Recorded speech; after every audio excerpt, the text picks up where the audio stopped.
Hello friends, welcome back. एक बार फिर से आप सभी का स्वागत है आपके अपने चैनल एपी टीचिंग क्लासेस पर। तो मैं रुना चौधरी आप सभी का स्वागत करना चाहूंगी। अगर आप चैनल पर नए हैं तो चैनल को कर लेना सब्सक्राइब, क्योंकि हम यहाँ पर डे साइकोलॉजी के क्वेश्चंस और साइकोलॉजी की थ्योरी को डिस्कस करते हैं, जिसमें कि स्पेशली पार्ट रहता है सीडीपी का। ठीक है, तो हमने लास्ट जो क्लास थी उसमें वाइगोत्स्की की थ्योरी को डिस्कस किया, उससे संबंधित क्वेश्चनों को भी देखा। तो उससे संबंधित जो जो क्वेश्चन हमने डिस्कस किए, जो सीरीज हमारी चली हुई है क्वेश्चन की, तो हम सेकंड पार्ट में आज डिस्कस करेंगे ऑल सिलेक्टेड क्वेश्चंस, जो कि रहेंगे 100 प्लस। ठीक है, और ये सभी क्वेश्चंस जो है प्रीवियस ईयर में आए हुए क्वेश्चनों का कलेक्शन है। ठीक, अगर आप टीचिंग से संबंधित सीटेट यूपीटेट किसी भी एग्जाम की तैयारी कर रहे हैं तो आपके लिए क्लास काफी वैल्यूएबल है। क्यों? क्योंकि इसमें जो स्पेशली सभी के सभी जो क्वेश्चन है वो स्पेशली वाइगोत्स्की की थ्योरी से संबंधित है। ठीक है, तो इसमें एक भी क्वेश्चन आपके एग्जाम में से मिस नहीं होगा। उम्मीद करती हूँ अगर आपने हर एक क्वेश्चन को काफी अच्छे से ध्यान से पढ़ा। ठीक है, तो चलिए इसी के साथ में स्टार्ट करते हैं फर्स्ट क्वेश्चन के साथ में। तो फर्स्ट क्वेश्चन है हमारा कि किसके सिद्धांत में भाषा के संज्ञानात्मक विकास किसके सिद्धांत में भाषा बच्चों के संज्ञानात्मक विकास में महत्वपूर्ण भूमिका निभाती है। तो वह ऐसे कौन से मनोवैज्ञानिक है जो अपने सिद्धांत में भाषा को महत्वपूर्ण हिस्सा बताते हैं, एक इम्पोर्टेंस देते हैं किसके किस किसके विकास में, संज्ञानात्मक विकास में। यानी कि कह सकते हैं कि जो बच्चों का संज्ञानात्मक विकास होता है उसमें एक अच्छा खासा योगदान, एक अच्छा खासा रोल बताया है किसका, भाषा का। तो वो किसने बताया है? वाइगोत्स्की ने, जीन पियाजे ने, हार्वर्ड गार्डनर ने, या फिर लॉरेंस कोहलबर्ग ने। तो किसने बताया था? ले वाइगोत्स्की ने। ठीक है, तो ये जो इंपोर्टेंस भाषा का बताया, किसने बताया? वाइगोत्स्की ने। क्वेश्चन नंबर 2 है कि वाइगोत्स्की के विचार में संज्ञान भाषा से स्वतंत्र है, या फिर संज्ञानात्मक विकास भाषा के विकास को निर्देशित करता है, या भाषा संज्ञानात्मक विकास को सुगम बनाती है, या संज्ञानात्मक विकास भाषा के विकास से संबंधित नहीं है। तो वाइगोत्स्की का जो विचार है, देखिए मैंने जब आपको थ्योरी पढ़ाई थी तो उसमें एक चीज आपको पढ़ाई थी, जो वाइगोत्स्की है ये मानते हैं कि जब भाषा और विचार की बात आती है ना, तो उनका कहना ये है, जो इन्होंने अपने सिद्धांत में कहा भी है, तो उनका कहना यह है कि भाषा और विचार बच्चे में पहले जब वो छोटा होता है तो स्वतंत्र होते हैं, लेकिन जैसे जैसे बच्चा बड़ा होता है तो वो जो भाषा और विचार होते हैं वो एक रूप ले लेते हैं। कहने का मतलब ये है कि बच्चा पहले भाषा का जो यूज होता है ना, वो बिना सोचे विचारे करता है, उसमें दिमाग नहीं लगाता। लेकिन जब वो बड़ा हो जाता है तो बोलने से पहले सोचता है, विचार करता है, दिमाग लगाता है। इसलिए जो बच्चे की भाषा होती है उसके विचारों को निर्देशित करती है, उसके संज्ञानात्मक विकास को निर्देशित करती है। तो हमारा जो ऑप्शन नंबर 2 है वो हमारा आंसर हो जाएगा। क्लियर हुई बात? क्वेश्चन नंबर 3 है कि क्वेश्चन नंबर 3 कि वाइगोत्स्की के अनुसार इनमें से कौन सा कारक संज्ञानात्मक विकास में महत्वपूर्ण भूमिका निभाता है। वाइगोत्स्की के अनुसार कौन सा वह कारक है जो संज्ञानात्मक विकास में, यानी कि कॉग्निटिव डेवलपमेंट में महत्वपूर्ण भूमिका निभाता है? भाषा, परिपक्वता, संगठन, संतुलन। तो देखिए अगर हम बात कर रहे होते पियाजे की, तो पियाजे तो मानते हैं कि जो संज्ञानात्मक विकास होता है उसमें महत्वपूर्ण रोल होता है किसका? परिपक्वता का, मैच्योरिटी का। कहने का मतलब ये है कि जैसे जैसे बच्चे मैच्योर होते हैं वैसे वैसे वो उनका इंटेलेक्चुअल डेवलपमेंट अच्छा खासा अपने आप ही होता चला जाता है। लेकिन बात हो रही है किसकी? वाइगोत्स्की की। तो वाइगोत्स्की के अनुसार संज्ञानात्मक विकास में महत्वपूर्ण भूमिका किसकी होती है? तो किसकी होती है? भाषा की होती है। क्वेश्चन नंबर 4 है कि वाइगोत्स्की के संरचनावाद में किसकी भूमिका अहम है। यानी कि उन्होंने जो अपना सिद्धांत दिया है, उस सिद्धांत में उन्होंने किसको महत्वपूर्ण स्थान दिया है? भाषा को, परिकल्पना को, स्कीमा विकास को, या फिर इनाम व सजा को। क्वेश्चन को फिर से घुमाकर उसी लैंग्वेज में कह सकते हैं कि दोबारा से पूछ लिया गया है, लेकिन इस बार क्वेश्चन को घुमा दिया गया है। तो फिर से पूछ रहा है कि वाइगोत्स्की के संरचनावाद में किसकी जो है भूमिका अहम है? तो किसकी होती है? भाषा की होती है। ठीक है, क्योंकि इन्होंने भाषा को महत्व दिया है। क्वेश्चन नंबर 5 है कि भाषा एवं विचार पर ले वाइगोत्स्की का क्या सुझाते हैं। यानी भाषा और विचार को लेकर वो क्या सुझाते हैं, क्या उनका मानना है? भाषा संज्ञानात्मक विकास को निर्देशित करती है, संज्ञानात्मक विकास भाषा को निर्देशित करता है, या फिर भाषा और संज्ञान में कोई संबंध नहीं है, या फिर संज्ञान भाषा से स्वतंत्र है। तो जैसा कि मैंने आपको क्वेश्चन में समझाया भी है, अभी समझाया है, तो उनका मानना ये था कि जो भाषा होती है वो संज्ञानात्मक विचार को निर्देशित करती है। तो उस हिसाब से हमारा जो है ऑप्शन नंबर 1 हो जाएगा। ठीक है, क्लियर हुआ। क्वेश्चन नंबर है 6। क्वेश्चन नंबर 6 क्या है कि वाइगोत्स्की के परिप्रेक्ष्य में भाषा, मतलब इसका क्या रोल है, कहने का मतलब जो इन्होंने एक अलग से अपना कॉन्सेप्ट दिया, अपना एक प्रिंसिपल दिया भाषा को लेकर, तो कंप्लीटली तो नहीं कह सकते, आधे से ज्यादा क्वेश्चन भाषा के इंपोर्टेंस के ऊपर है, उसके बाद से हम जो इसको फोल्डिंग वाला जो इन्होंने कॉन्सेप्ट दिया था उससे संबंधित क्वेश्चन है। तो हर एक क्वेश्चन के साथ में आपके हर एक कॉन्सेप्ट भी क्लियर हो जाएंगे। ठीक है, तो वाइगोत्स्की के परिप्रेक्ष्य में भाषा संज्ञानात्मक विकास में बाधा डालती है, या फिर संज्ञानात्मक विकास में सुसहायक है, या फिर संज्ञानात्मक विकास को प्रभावित नहीं करती, या फिर संज्ञानात्मक विकास से स्वतंत्र रूप से कार्य करती है। तो ये कैसी जो भाषा है, हमने अभी तक क्या समझा है कि वो संज्ञानात्मक विकास में सुसहायक है, यानी कि उसको निर्देशित करती है। ठीक है, क्वेश्चन नंबर है 7 कि एक वाइगोत्स्कियन कक्षा कक्ष में सहपाठियों का एक समूह किसी सामान्य लक्ष्य पर पहुंचने के लिए कार्य कर रहा है। कहने का मतलब ये है कि हमने कुछ इस तरह से क्लास का फॉर्मेशन किया है कि बच्चे ग्रुप में एक्टिविटी कर रहे हैं, ग्रुप में बैठे हुए हैं और वो किसी सामान्य लक्ष्य पर पहुंचने के लिए कार्य कर रहे हैं। तो इस स्थिति को वो किसमें व्यस्त बताते हैं, यानी कि जो सिचुएशन बनी हुई है वो किस प्रकार की बनी हुई है। तो अगर देखें तो वो किस प्रकार का अध्ययन हो रहा है, पारस्परिक अध्यापन, सहयोगात्मक अध्यापन, या फिर पाठ, या फिर अंतःवाद। हालांकि ये 4 के 4 टर्म्स जो है हम वाइगोत्स्की की थ्योरी में पढ़ते हैं, लेकिन सिचुएशन समझने की कोशिश करना कि एक क्लास है जिसमें क्या हो रहा है कि बच्चे अलग अलग ग्रुप में बैठे हुए हैं और उस ग्रुप में क्या हो रहा है कि उनको एक तरह से वो किसी न किसी लक्ष्य पर पहुंचने के लिए प्रयास कर रहे हैं। तो ऐसी सिचुएशन, इस तरीके से लर्निंग जब हम बच्चों को कराते हैं तो वो किस प्रकार की लर्निंग होती है, तो वो किस प्रकार की लर्निंग होती है, वो सहयोगिक अधिगम होता है। सहयोगिक जिसे कह सकते हैं कि बच्चे क्या है एक तरह की कोऑपरेट करके एक दूसरे को सीख रहे हैं। इस तरीके से देखिए, अगर आप जो दो इन्होंने टर्म दिए हैं, पारस्परिक अध्यापन और सहयोगी अध्यापन, तो पारस्परिक अध्यापन तो वो होता है जिसमें टीचर और स्टूडेंट्स के बीच में इंटरेक्शन होता है, अंतःक्रिया होती है। टीचर बच्चे से सवाल पूछता है, बच्चा टीचर से सवाल पूछता है, तो वो पारस्परिक शिक्षण होता है। लेकिन जब शिक्षण स्टूडेंट्स के ही बीच में हो रहा हो, ग्रुप में हो रहा हो, बच्चे एक दूसरे से ही सीख रहे हो, तो उस प्रकार का जो शिक्षण होता है वो सहयोगी शिक्षण, सहयोगिक अधिगम होता है, सहयोगिक शिक्षण होता है, यानी कि उसको ग्रुप टीचिंग हम बोलते हैं, ठीक है, कोऑपरेटिव लर्निंग भी बोलते हैं। बात क्लियर हुई। क्वेश्चन नंबर है 8। क्वेश्चन नंबर 8 है कि वाइगोत्स्की के सिद्धांत के अनुसार सहायक खोज किसमें सहायक होती है।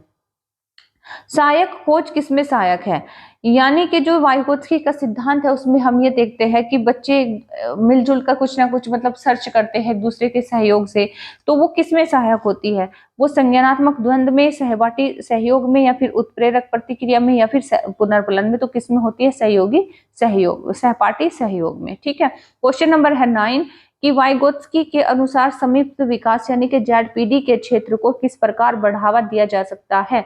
तो किस प्रकार बढ़ावा दिया जा सकता है, सहयोगात्मक संवाद से, अनुकरण द्वारा सीखना, या फिर प्रतिवर्ती सोच, या फिर प्रतिपादक अधिगम। तो आपने भी देखा था कि जो जेडपीडी है वो अपने आप तो बच्चा उसमें क्या है कि उस अंतर को नहीं भरता, उस फील्ड को कवर नहीं कर लेता। उसके लिए जरूरी क्या होता है कि उसको उसे कुछ ना कुछ कोऑपरेट करना पड़ता है, उसके साथ में बच्चे को हमें कुछ ना कुछ सहयोग देना पड़ता है। तो जब हम बच्चे को कुछ ना कुछ सहयोग देते हैं, कुछ हेल्प करते हैं, तो उससे क्या होता है कि वो जो जेडपीडी है, जो समित विकास का क्षेत्र है, वो एक तरह से आगे बढ़ जाता है, आगे मूव कर जाता है। देखिए, समझने की कोशिश करना। फॉर एग्जांपल, जैसे कि लास्ट क्लास में भी मैंने समझाया था कि बच्चे को हमने 10 सवाल दिए, 10 में से वो खुद से 3 कर पा रहा है और अब वो आगे के सवाल नहीं कर पा रहा है, तो हमें उसे थोड़ा सा सहयोग करना होगा, समझाना होगा, कुछ ना कुछ इशारा करना होगा, कुछ ना कुछ एग्जाम्पल देना होगा। तो इससे क्या होगा कि आगे चलकर हो सकता है वो 10 में से 10 क्वेश्चन कर ले। तो ये जो 7 का अंतर है, जो बीच का अंतर इसने भरा है, जिसे यहाँ पर एक जेडपीडी का जो क्षेत्र बन गया था, ये जो जेडपीडी को इसने कवर किया है, ठीक है, तो उसके लिए ऐसा नहीं कि वो अपने आप से हो गया, उसके लिए सहयोग लगा है, यानी कि उसको सहयोग किया गया है, तभी वो जो क्षेत्र है वो आगे बढ़ गया है। ठीक है, बात क्लियर हुई। क्वेश्चन नंबर है 10 कि निम्न में से किस सिद्धांतकारी ने यह प्रतिपादित किया था कि सामाजिक अंतःक्रियाएं आधारभूत मानसिक क्षमताओं को उच्चतर संज्ञानात्मक प्रतिक्रियाओं में रूपांतरित करने में महत्वपूर्ण भूमिका निभाती है। तो जो एक आपने भी अभी तक आप समझ गए होंगे, क्योंकि हम वाइगोत्स्की की थ्योरी को पढ़ रहे हैं और उन्हीं के शब्दों में वो ये कहते हैं कि जो सामाजिक अंतःक्रियाएं होती हैं वो आधारभूत हमारे जो बच्चे की जो मानसिक क्षमताएं होती है, तो उसमें संज्ञानात्मक प्रक्रियाओं में उनको हाई लेवल तक ले जाने का काम करती है। ठीक है, तो ऐसा मानना किसका था? वाइगोत्स्की का था, लेव वाइगोत्स्की। ठीक है, क्लियर हुई बात। क्वेश्चन नंबर है 11। क्वेश्चन नंबर 11 क्या है कि निम्नलिखित में से कौन सा वाइगोत्स्की के संज्ञानात्मक सिद्धांतों पर आधारित है? इन्होंने एक तरह से संज्ञानात्मक सिद्धांत के दौरान तीन से चार कॉन्सेप्ट अपने दिए हैं। तो उन कॉन्सेप्ट में आप देख सकते हैं कि यहाँ पर उसमें से एक यहाँ पर आपको दे दिया गया है। ठीक है, तो कौन सा है? पारस्परिक अध्यापन, सक्रिय अनुकूलन, प्रतिपादक अधिगम या फिर यंत्रवत याद करना। तो वाइगोत्स्की का जो सिद्धांत है वो किस पर आधारित है? पारस्परिक अध्यापन पर। पारस्परिक अध्यापन जो हमने रेसिप्रोकल जो टीचिंग पढ़ा था, जिसमें कि ये होता है कि कोऑपरेटिव जो टीचिंग होता है। ठीक है, कोऑपरेटिव टीचिंग में क्या होता है कि टीचर और बच्चे जो होते हैं इंटरेक्शन करते हैं, यानी कि टीचर बच्चों से सवाल करता है, फिर बच्चे क्या होते हैं उसको अपने डाउट्स दूर करने के लिए टीचर से सवाल करते हैं। तो इस तरीके से कोऑपरेटिव लर्निंग होती है। ठीक है, जिसे हम पारस्परिक शिक्षण कहते हैं। तो पारस्परिक जो वाइगोत्स्की का सिद्धांत है वो पारस्परिक शिक्षण पर आधारित है। ठीक, क्वेश्चन नंबर है 12। वाइगोत्स्की के विचारों पर आधारित सामाजिक संरचनात्मक कक्षा में किस का समर्थन नहीं किया जाता है? यानी कि वाइगोत्स्की के विचारों में जो मतलब कह सकते हैं कि उन पर आधारित जो सामाजिक संरचनात्मक कक्षा होती है, अगर हम वाइगोत्स्की के विचारों को लेकर कक्षा में आए और एक सामाजिक संरचनात्मक कक्षा बनाए, तो वो कक्षा किसका समर्थन नहीं करती है? परीक्षा के लिए अधिगम का, रचनात्मक और विवेचनात्मक चिंतन का, ठीक है, संकल्पनात्मक समझ या फिर अनुभवात्मक अधिगम। तो देखिए, अगर हम बात करें रचनात्मक और विवेचनात्मक चिंतन को ये बढ़ावा देता है, संकल्पनात्मक समझ को भी बढ़ावा देता है, इस प्रकार की जो क्लास हम बनाते हैं, और अनुभवनात्मक जो अधिगम होता है उसको भी ये बढ़ावा देता है। लेकिन परीक्षा के लिए अधिगम के लिए कह सकते हैं कि इसका कोई महत्व या फिर कह सकते हैं कि इसका कोई पर्पज नहीं होता है। ठीक है, क्वेश्चन नंबर नेक्स्ट यहाँ पर 13 है कि कौन सी स्थिति पार्ट का उचित उदाहरण है? पार्ट दैट मीन्स वही इसके फोल्डिंग का क्वेश्चन यहाँ पर आ गया है फिर से। ठीक है, तो इसके फोल्डिंग का कह सकते हैं कि लास्ट जो हमने जो पार्ट डिस्कस किया था उसमें हमने जेडपीटी को समझा था। अभी हमने जो आज हम जो डिस्कस कर रहे हैं उसमें हम लैंग्वेज के इम्पोर्टेंस को समझ रहे हैं और इसके फोल्डिंग के जो है इम्पोर्टेंस को समझ रहे हैं, उससे संबंधित क्वेश्चनों को आज हम डिस्कस कर रहे हैं। तो कौन सी स्थिति पार्ट का उचित उदाहरण है? तो सुमित अपने मित्र को अपनी उत्तर पुस्तिका उत्तरों की नकल करने के लिए देता है, या फिर सुमित अपने मित्र की को जरूरत के अनुसार उचित मात्रा में प्रश्नों को हल करने में मदद करता है, या फिर सुमित अपने मित्र को सभी प्रकार के उत्तर उसकी उत्तर पुस्तिका में स्वयं लिखकर मदद करता है, या फिर सुमित अपने मित्र को कहता है कि उसे सभी प्रश्नों का उत्तर स्वयं करने होंगे। तो अभी तक जैसे कि अगर आपने थ्योरी पढ़ी है उसमें समझा है, तो इसके फोल्डिंग होता क्या है? एक तरह से एक हेल्प करना होता है, एक सहारा देना होता है। ठीक है, अगर आपका सहपाठी कहीं अटक रहा है या फिर आपका स्टूडेंट कहीं अटक रहा है तो उसको हेल्प करो ताकि वो एक जेडपीटी का जो एरिया है उसको भर दे, उससे वो आगे निकल जाए, उससे वो आगे बढ़ जाए। ठीक है, तो उस एरिया को कवर करना, उस अंतर को भरना तो जेडपीटी कहते हैं। ठीक, जो वो बीच का एरिया होता है, एक वास्तविक लेवल से एक संभावित लेवल तक जब बच्चा जाता है तो ये एरिया तो जेडपीटी कहलाएगा। लेकिन वो किस मदद के द्वारा गया, किस हेल्प के द्वारा गया, ऐसा वो कौन सा पुशअप था, ऐसा वो कौन सा संकेत था, ऐसा वो कौन सा इशारा था, ऐसा वो दूसरों के द्वारा की गई कौन सी मतलब कह सकते हैं कि एग्जाम्पल था। तो यहाँ से यहाँ तक का जो मतलब जिसको एक तरह से सीढ़ी बनाकर उसने पहाड़ बनाकर जो पार किया, तो वो क्या था? ठीक है, तो वो होता है एक तरह की मदद, एक तरह का एक इशारा, एक संकेत। तो देखिए यहाँ पर ऑप्शन नंबर 2 है कि सुमित अपने मित्र को जरूरत के अनुसार उचित मात्रा में प्रश्नों को हल करने में मदद करता है। तो पाठ का जो उचित उदाहरण होता है वो यही होता है कि जब हम बच्चा या फिर कोई भी स्टूडेंट या फिर कुछ भी मतलब कोई अटक रहा है तो उसको जितनी जरूरत है उस मात्रा में उस हिसाब से उसको वहां पर हेल्प कर दी जाए। ठीक है, बात क्लियर हुई। क्वेश्चन नंबर 14 है कि बच्चों को संकेत देना तथा आवश्यकता पड़ने पर सहयोग प्रदान करना निम्नलिखित में से किसका उदाहरण है। तो जब हम बच्चों को संकेत देते हैं या फिर आवश्यकता पड़ने पर सहयोग प्रदान करते हैं तो वो मॉडलिंग, पाठ ढांचा या फिर प्रबलन या फिर अनुबंधन, तो वो उदाहरण होता है किसका, पाठ या ढांचा या फिर इसके फोल्डिंग हम इसे कहेंगे। ठीक है, क्वेश्चन नंबर है 15 की वाइगोत्स्की के अनुसार जब एक वयस्क बच्चा है, एडल्ट बच्चा है और उसका जो निष्पादन है, उसका जो परफॉर्मेंस है, वर्तमान स्तर को सहयोग द्वारा विस्तारित करता है। कहने का मतलब यहाँ ये है कि ये इसका वर्तमान स्तर है, एक्चुअल परफॉर्मेंस है। फॉर एग्जांपल ये 10 में से जो है 4 क्वेश्चन कर पा रहा है, ये एक्चुअल परफॉर्मेंस है, ये इसका वर्तमान जो है स्तर है। लेकिन उसको सहयोग कर दिया जाता है तो वो उसको बढ़ा देता है। कह सकते हैं कि अब उसके सहयोग के द्वारा उसने 10 में से 7 क्वेश्चन कर लिए हैं। तो इसे क्या कहते हैं, समीप्त विकास का क्षेत्र कहते हैं, पाठ कहते हैं, ढांचा कहते हैं, अंत व्यक्तिनिष्ठता कहते हैं, फिर खोजपूर्ण अधिगम कहते हैं।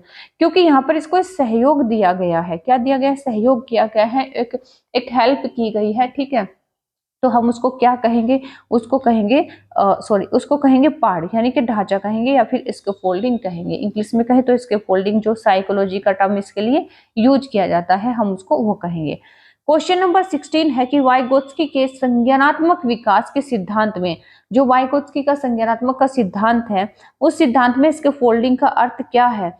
ऐसे कार्यों की श्रृंखला जो कठिन है, सहायता के स्तर को बदलना, अधिक निपुण साथियों को एक शिक्षक के रूप में उपयोग करना, या फिर बच्चों को जेडपीडी को प्रभावशाली तरीके से मापन करना।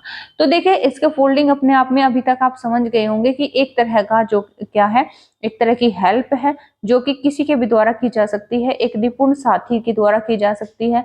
ठीक है, एक अधिक निपुण साथियों का एक शिक्षक के रूप में उपयोग करना। तो अधिक निपुण जो, जैसे कि एक बच्चा तो नहीं जानता लेकिन दूसरा जानता है, उसका सहपाठी भी हो सकता है, उसकी मदर हो सकती है, फादर हो सकता है, उसका पड़ोसी हो सकता है, उसका टीचर हो सकता है। ठीक है, तो इस तरीके से हम कह सकते हैं कि जो इसके फोल्डिंग गिवर होते हैं, जो इसके फोल्डिंग करने वाले होते हैं, तो वो एक टीचर के रूप में होते हैं। और वो मतलब कोई भी हो सकता है, मतलब सिखाने वाले को तो हम टीचर ही कहेंगे, मदद करने वाले को टीचर ही कहेंगे, तो वो टीचर कोई भी हो सकता है। ठीक है, बात क्लियर हुई। क्वेश्चन नंबर 17 है कि एक बड़ा बच्चा छोटे बच्चे को शब्द पहेली पूरा करने में सहायता कर रहा है। बड़ा बच्चा कहता है रुको, एक समय में एक ही शब्द भरो। ठीक है, तो बड़ा बच्चा यहाँ पर कर क्या रहा है, रटने में छोटे बच्चे की मदद कर रहा है, समझने में छोटे बच्चे की मदद कर रहा है, या फिर चर्चा के माध्यम से छोटे बच्चे की मदद कर रहा है, या फिर उसको इसको फोल्डिंग कर रहा है। ठीक है, तो वो क्या कर रहा है, इसके फोल्डिंग कर रहा है।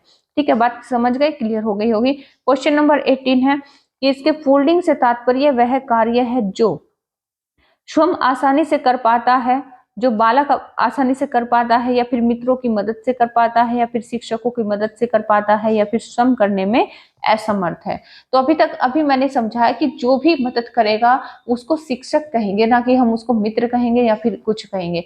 तो अभी जो क्वेश्चन पूछ रहा है वो पूछ रहा है कि इसके फोल्डिंग से तात्पर्य वह है जो बालक शिक्षकों की मदद से कर पाता है। ठीक है, यानी कि खुद से ना करके जब हमें किसी काम के लिए अगर मदद लेनी पड़ी है, उसके बाद वो काम होता है, तो वो काम क्या कहलाता है, वो इसके फोल्डिंग, यानी कि वो कह सकते हैं कि वो मदद क्या कहलाती है, वो इसके फोल्डिंग कहलाती है। क्वेश्चन नंबर 19 है कि एक विशिष्ट संप्रत्यय, एक विशिष्ट यानी कि स्पेशली कोई कॉन्सेप्ट है और उसको पढ़ने हेतु एक अध्यापिका बच्चे को आधा हल किया हुआ उदाहरण देती है। यानी कि कोई क्वेश्चन है या फिर एक एग्जाम्पल है, उसको आधा अधूरा करके वो दे देती है, पूरा उसने सोल्व नहीं किया है। तो वाइगोत्स्की के अनुसार अध्यापिका किस रणनीति का इस्तेमाल कर रही है। तो अवलोकनात्मक अधिगम, पाठ, या फिर द्वंद्वात्मक अधिगम, या फिर अनुकूलन। ठीक है, तो वो क्या कर रही है यहाँ पर, वो एक तरह से उसके लिए एक एक एग्जाम्पल उसको दे रही है, एक आधा अधूरा काम देकर एक संकेत दे रही है कि इसको आगे कैसे किया जाएगा। ठीक है, आधा उसने कर दिया है, आधा एक तरह से उसने सिखा दिया है। अब बाकी का आधा जो है उसको करना है, बच्चे को करना है। तो वो यहाँ पर उसको बच्चे को क्या दे रही है, स्कैफोल्डिंग यानी कि पार्ट दे रही है। ठीक है, क्वेश्चन नंबर 20 है कि निम्नलिखित में से पार्ट का सही उदाहरण क्या है। इसके फोल्डिंग का सही उदाहरण क्या है। सवालों के जवाब बताना, संकेत व इशारे देना, भौतिक पुरस्कार देना, उद्दीपन अनुक्रिया, अनुकूल को सक्रिय बनाना। तो वो क्या होता है, संकेत एवं इशारा देना। जो पार्ट होता है वो क्या होता है, संकेत एवं इशारा देना। एक शिक्षिका किस संरचना का इस्तेमाल करती है जब वह एक बच्ची की जिगसो पहेली बनाने में मदद करती है, इशारे व संकेतों से। कहने का मतलब यही है कि कोई बच्ची है, वो उसको एक टीचर एक जिगसो पहेली मतलब बनाने के लिए देती है, तो वहां पर कुछ ना कुछ एक इशारे के रूप में उसके सामने जो है ब्लॉक्स होते हैं, तो वो किस प्रकार से उसकी मतलब मदद कर रही है, स्वतंत्र खोज, पाठ, उद्दीपन या फिर अनुसरण। तो ये जो है इस तरीके से मदद वो कर रही है इशारों और संकेतों से, तो वो क्या है, वो पाठ है। ठीक है, इसके फोल्डिंग है। बात क्लियर हुई। क्वेश्चन नंबर 22 है कि वाइगोत्स्की का समाज शास्त्रीय सिद्धांत शिक्षण अधिगम के लिए किस पर बल देता है। पुरस्कार एवं सजा पर, वेधन एवं प्रत्यास्मरण पर, सहकर्मी बातचीत और पाठ पर, या फिर समरूपको तथा कलन विधि का प्रयोग पर। तो ये किस पर बल देता है, तो सहकर्मी बातचीत और पाठ पर, यानी कि कह सकते हैं कि रेसिप्रोकल टीचिंग और जो एक तरह से कोऑपरेटिव टीचिंग, और दूसरा क्या है कि इसके फोल्डिंग, ये इनको जो है बढ़ावा देती है, इन पर बल देता है। कौन सा सिद्धांत, इसका समाजशास्त्रीय सिद्धांत। क्वेश्चन नंबर है 23 कि वाइगोत्स्की के सिद्धांत के अनुसार निम्न में से कौन सी अध्यापन अधिगम प्रक्रिया को पाठ प्रदान करने की प्रभावशाली तकनीक है। यानी कि कौन सी वो अध्यापन अधिगम प्रक्रिया है, कौन सा मतलब कह सकते हैं कि वो लर्निंग जो कह सकते हैं टीचिंग मतलब तरीका है कि जिसमें पाठ प्रदान करने का प्रभावशाली मतलब हम तकनीक उसमें अपना सके। तो समस्या के समाधान हेतु स्थिर पद दर पद निर्देश देना, गलत जवाबों पर बच्चों को दंडित करना, या फिर समस्या को सुलझाने के दौरान अगर बच्चे किसी बिंदु पर अटक जाए तो उस समय संकेत और इशारा देना, या फिर प्रक्रिया में अध्यापक को पूर्ण हस्तक्षेप करना। तो ये क्या है कि जब हम एक तरह से ऐसी संरचना बनाते हैं या फिर ऐसी लर्निंग बच्चों को कराते हैं जिसमें हमें पाठ प्रदान करना है, तो उसके लिए कौन से तरीका हम अपनाएंगे। तो क्या तरीका अपनाएंगे कि कुछ समस्या सुलझाने के दौरान बच्चे को किसी बिंदु पर अगर वो अटक रहे हैं तो उस समय उनको संकेत या सहारा या फिर इशारा देना होता है। ठीक है, क्लियर हुई। क्वेश्चन नंबर 24 है कि इनमें से कौन सा अध्यापक द्वारा पाठ का उदाहरण नहीं है। पाठ का उदाहरण नहीं है, देखिए पाठ का उदाहरण आप अभी तक समझ गए होंगे कंप्लीटली। तो पाठ का उदाहरण नहीं है, ये हमें देखना है। अनुकरण के लिए कौशलों का प्रदर्शन करना, रटना, इशारे एवं संकेत, या फिर सहपाठियों संग साझा शिक्षण। तो देखिए अनुकरण के लिए कौशलों का प्रदर्शन भी करना एक पाठ का काम करता है, इशारे एवं संकेत भी देना पाठ का काम करता है, सहपाठियों का संग साझा शिक्षण भी पाठ का काम करता है, लेकिन रटना पाठ का काम यहाँ पर नहीं करता है। क्वेश्चन नंबर 25 है कि प्राथमिक विद्यालय के बच्चों को पढ़ाने के लिए ले वाइगोत्स्की ने निम्नलिखित में से कौन सी तकनीक सुझाई है। जब प्राइमरी लेवल पर बच्चों को पढ़ाते हैं तो अकॉर्डिंग टू वाइगोत्स्की हम कौन सा तरीका अपनाते हैं। अनुदेशात्मक पाठ, पुनर्बलन, या फिर सामान्य धारण संतुलन, या फिर अभिकर्मित शिक्षण। तो ये कौन सा मतलब कह सकते हैं कि कौन सा तरीका वहां पर अपनाया जाता है, तो अनुदेशात्मक पाठ को यहाँ पर इस्तेमाल किया जाता है। क्यों, क्योंकि सवाल जो है वाइगोत्स्की की थ्योरी से संबंधित है, तो पाठ को तो हम छोड़ ही नहीं सकते। अगर पाठ कहीं पर भी है तो हम आंसर सीधे तौर पर ले लेंगे। क्वेश्चन नंबर 26 है कि जब कोई अध्यापिका किसी विद्यार्थी को उसके विकास के निकटस्थ क्षेत्र पर यानी कि जेडपीडी पहुंचाने के लिए सहायता को उसके निष्पादन के वर्तमान स्तर, उसका जो निष्पादन का वर्तमान स्तर होता है, ये वाला स्तर जो होता है वर्तमान स्तर के अनुरूप ढालती है, तो अध्यापिका किस नीति का प्रयोग कर रही है। ठीक है, तो वो किस नीति का प्रयोग कर रही है। सहयोगात्मक अधिगम का प्रयोग, अंतरपक्षपातता का प्रदर्शन, या फिर पाठ, या फिर विद्यार्थी के संज्ञानात्मक द्वंद्व पैदा करना। कहने का मतलब यह है कि वो जो अध्यापिका है एक विद्यार्थी है, उस विद्यार्थी को उसके विकास के निकटस्थ क्षेत्र पर पहुंचाने के लिए, यानी कि यहाँ पर पहुंचाने के लिए जो उसका वास्तविक क्षेत्र है वहां तक पहुंचाने के लिए सहायता को उसके निष्पादन के वर्तमान स्तर के अनुरूप ढालती है।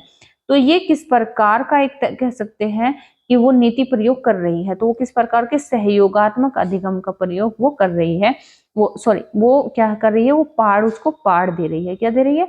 पाड़ दे रही है। एक तरह से उसको जो है कह सकते हैं कि हेल्प कर रही है, सहायता दे रही है। ठीक है, बात क्लियर हुई। क्वेश्चन नंबर 27 है कि अमन एक पहेली के टुकड़ों को ठीक से लगाने की कोशिश कर रहा है। ठीक है, कोई पहेली के टुकड़े हैं उल्टे सीधे, आपने भी देखा होगा, कभी ना कभी पहेली के टुकड़े लगाए होंगे, लेकिन वह सही जगह पर सही हिस्सों में फिट करने के लिए संघर्ष करता है, यानी उसे खुद से थोड़ी प्रॉब्लम हो रही है उनको सेट करने में। तो कैसे, क्या, क्यों के रूप में उसकी माँ उसे संकेत प्रदान करती है। ठीक है, ले वाइगोत्स्की के सीखने के सिद्धांत के अनुसार सीखने की यह प्रक्रिया क्या करेगी? बच्चे को अभिप्रेरित करेगी, बच्चे को आक्रामक बना देगी, अधिगम के लिए पाड़ का काम करेगी, या फिर सीखने में मदद नहीं करेगी। तो ये जो है प्रक्रिया इस प्रकार से अधिगम के लिए पाड़ का काम करेगी। ठीक है, क्वेश्चन नंबर 28 है कि ले वाइगोत्स्की का मानना था कि बच्चों को कार्य करने के समय कोई मदद नहीं देनी चाहिए, चाहे उनके लिए वह कार्य बिल्कुल नया क्यों न हो, या फिर समस्या समाधान के दौरान बच्चों को संकेत देकर और उत्तर की तरफ पहुंचाने वाले सवाल पूछकर पाठ प्रदान करनी चाहिए, या फिर बच्चों को बिना किसी व्यस्क से पारस्परिकता की समस्याओं पर अपना काम करने देना चाहिए, या फिर अध्यापिका द्वारा बच्चों को उपयुक्त भौतिक पुरस्कार प्रदान करके कार्य पर काम करने के लिए प्रोत्साहित करना चाहिए। तो देखिए, जो वाइगोत्स्की का मानना था, अभी तक आप समझ रहे होंगे, अभी तक जितना भी आपने पढ़ा है तो उसमें अभी तक आपने यही समझा है कि वो समस्या समाधान के दौरान बच्चों को पाठ देने की बात करते हैं, जिसमें कि हमें बच्चों को संकेत देना होता है, उत्तर की ओर पहुंचाने के लिए हमें बच्चों को पाठ प्रदान करनी होती है। ठीक है, तो बात क्लियर हुई। तो क्वेश्चन नंबर 28 का हमारा आंसर हो जाएगा option number B. Question number 29 है कि वाइगोत्स्की का विश्वास था कि शिक्षा का मुख्य उद्देश्य विद्यार्थियों की स्मृति में तथ्यों को ठूसना है, या फिर बच्चे मुख्यतः अकेले काम करके संज्ञानात्मक अवधारणाओं को खोज करके सीखते हैं, या फिर अधिगम संरचनात्मक और साथ ही साथ संयोगात्मक प्रक्रिया है, या फिर अधिगम मुख्यतः तब होता है जब बच्चे किसी प्रतिक्रिया से कोई उद्दीपक जोड़ते हैं। तो देखो, शिक्षा का मुख्य उद्देश्य केवल स्मृति के तथ्यों को ठूसना नहीं है। ठीक है, बच्चे मुख्यतः अकेले काम करके संज्ञानात्मक अवधारणाओं को खोज करते हैं, ये तो प्याजे का मानना है, ये वाइगोत्स्की का मानना नहीं है। वाइगोत्स्की का मानना ये है कि अधिगम जो है संरचनात्मक और साथ ही साथ सहयोगात्मक प्रक्रिया है, यानी कि वो अकेले से नहीं सीखा जा सकता, उसके लिए हमें दूसरे का सहारा लेने की जरूरत है और दूसरों से सीखने की जरूरत है। ठीक है, तभी हमारा जो है संज्ञानात्मक विकास बहुत अच्छे तरीके से होगा। क्वेश्चन नंबर 30 है, लास्ट क्वेश्चन है इस सीरीज का। तो देखेंगे कि अध्यापन अधिगम के संदर्भ में निम्न में से कौन सी तकनीक को ले वाइगोत्स्की ने समर्थन नहीं दिया है? तो सहकारात्मक अधिगम को, पाड़ को, या फिर जो सहायक अधिगम को, या फिर प्रतिपादक अधिगम को। तो अभी तक जो टर्म आपने पढ़े हैं, जैसे कि आप जानते हैं इन्होंने कौन से टर्म की बात की है, एक तरह से जो है रेसिप्रोकल टीचिंग की बात की है, इसके फोल्डिंग की बात की है, सहायक अधिगम यानी कि जिसे हम कह सकते हैं कि एक पारस्परिक अध्ययन जिसे हम कह सकते हैं, फिर कह सकते हैं कोऑपरेटिव लर्निंग की बात की है। ठीक है, तो इतने जो टर्म्स यहाँ पर 3 है मैच हो रहे हैं, लेकिन जो है 4th ये प्रतिपादक अध्यापन की बात इन्होंने नहीं की है। ठीक है, तो बाकी इससे संबंधित है। तो उम्मीद करती हूँ यहाँ पर 30 क्वेश्चन को जैसे हमने देखा, डिस्कस किया, तो आपने हर एक क्वेश्चन को काफी अच्छे से समझा होगा। जितना भी आपका स्कोर बना है उसे जरूर शेयर करें। अगर आपका स्कोर कम जा रहा है तो उस पर काम करने की आपको जरूरत है, क्योंकि सीरियसली आप पढ़ोगे तो सीधी सी बात है अच्छा स्कोर आप अपने उसमें बना पाओगे और फर्स्ट टाइम में रिजल्ट निकाल पाओगे। तो आशा तो हमारी आपसे यही है, उम्मीद तो यही करते हैं कि आप बहुत अच्छे से तैयारी करें और फर्स्ट टाइम में ही अपना जो है एग्जाम क्वालिफाई कर ले। तो चलिए मिलते हैं इसी के साथ में नेक्स्ट क्लास में। अगर आपने क्लास को एंजॉय किया है, आपको क्लास अच्छी लगी है, तो लाइक शेयर करना बिल्कुल ना भूलें। ठीक है, और इसी के साथ में अगर आप चैनल पर नए हैं तो चैनल को कर लेना सब्सक्राइब। तो फिर मिलते हैं नेक्स्ट क्लास में, तब तक के लिए रखिए अपना ख्याल। तो take care, bye bye, thank you.